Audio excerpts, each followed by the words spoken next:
work hard, you make money, you do it for yourself. That's not life. You go out, you seek for people who need your help, you make their lives better. You become that sponge which can absorb all the negativity, and you become that person who can emit beautiful, positive vibes. And when you realize that you have changed someone's life, and because of you, this person didn't give up, that is the day when you live. Mine wouldn't be lean in. It would be step up and into yourself. Because this is the truth. There is no real doing in the world without being first. For me, being, your presence, your connection to yourself and that which is greater than yourself is far more important than what you do, but also is the thing that fuels what you do. Right. And I know that one of the things that is so important for what happens here at the graduate school is that you have leaders who are self-actualized and understand what your contribution to change the world can be. You can only do that if you know yourself. You can only do that you cannot do it unless you take the time to actually know who you are and why you are here. Now, I happen to know for sure that every human being comes called, and that the calling goes beyond the definition of what your job is.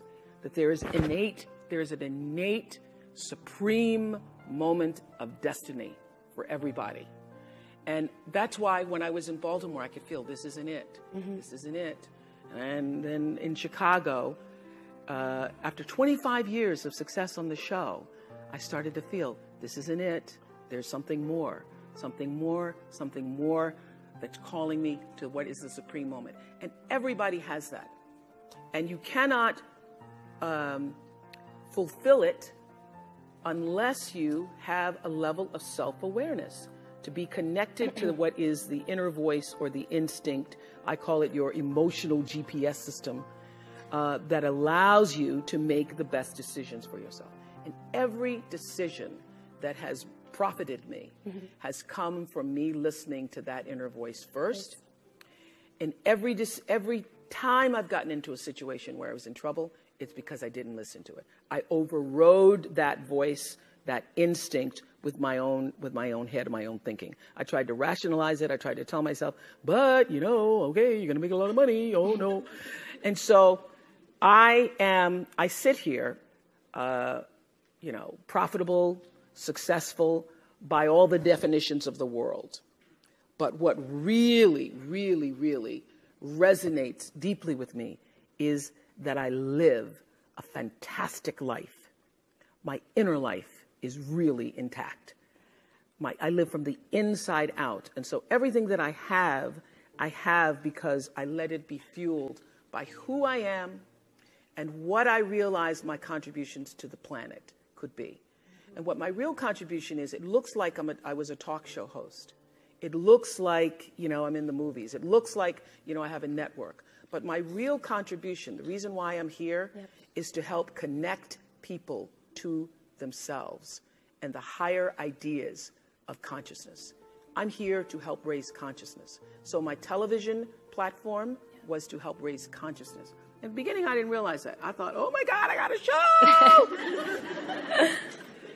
And it wasn't until I was interviewing the Ku Klux Klan one day.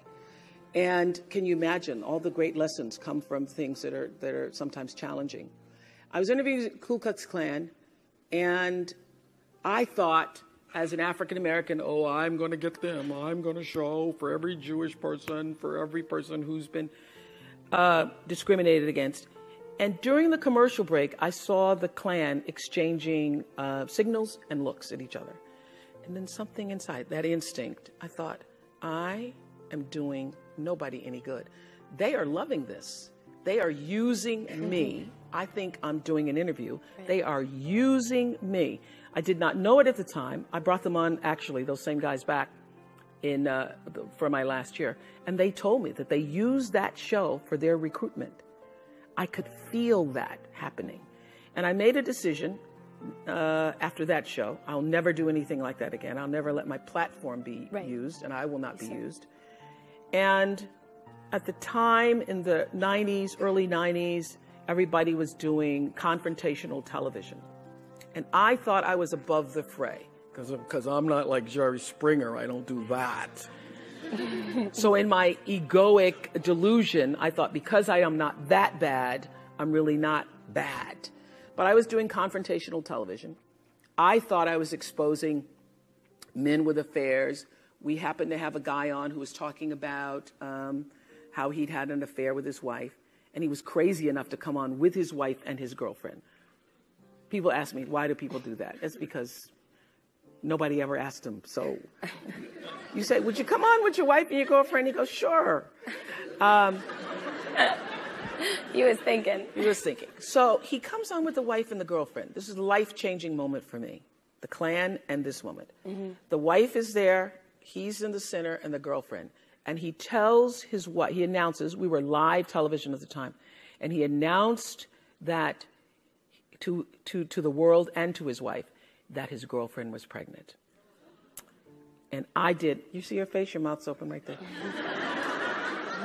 I did exactly that. I went, oh my God. And you could hear the gasp in the audience. And I literally, really, it still makes my eyes water to think about it. I looked at her face and I felt her humiliation. I felt her shame. I felt it. And I said, never again. I will get out of television if I have to do this. And I went and I had a meeting with the producers, because I just had the Klan before, now I got the adulterers here. And some uplifting show, I must say. And I said to the producers, we are going to change. We're going to turn this around. And I'm no longer going to be used by television. I am going to use television. What a concept. I'm going to use television as a force for I didn't say at the time for good. I said, you know, let's think about what we want to say to the world and how we want to use this as a platform to speak to the world. How do we want to see the world change? How do we want to impact the world? And then let all of our shows really be focused and centered around that. I then said to the producers exactly what I said to you backstage. Do not bring me a show unless you have fully thought out what is your intention for doing it. Because if there's a religion or a mantra or law that I live by the third law of motion in physics, which is Stanford, which is for every action there's an equal and opposite reaction. That is my religion. I know that what I'm thinking and therefore going to act on is going to come back to me in a circular motion, just like gravity, like what goes up comes down. And so what also propels the action is the intention. So I don't do anything without being fully clear about why I intend to do it, because the intention is going to determine the reaction, the result, or the consequence in every circumstance. I don't care what it is.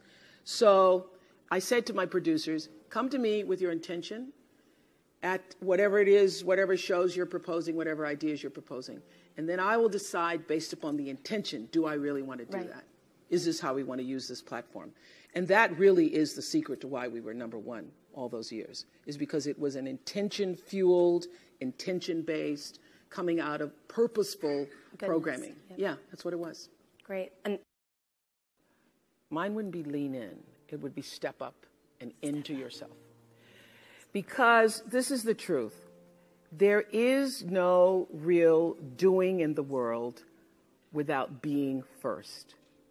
For me, being, your presence, your connection to yourself and that which is greater than yourself is far more important than what you do, but also is the thing that fuels what you do. Right. And I know that one of the things that is so important for what happens here at the graduate school is that you have leaders who are self-actualized and understand what your contribution to change the world can be. You can only do that if you know yourself. You can only do that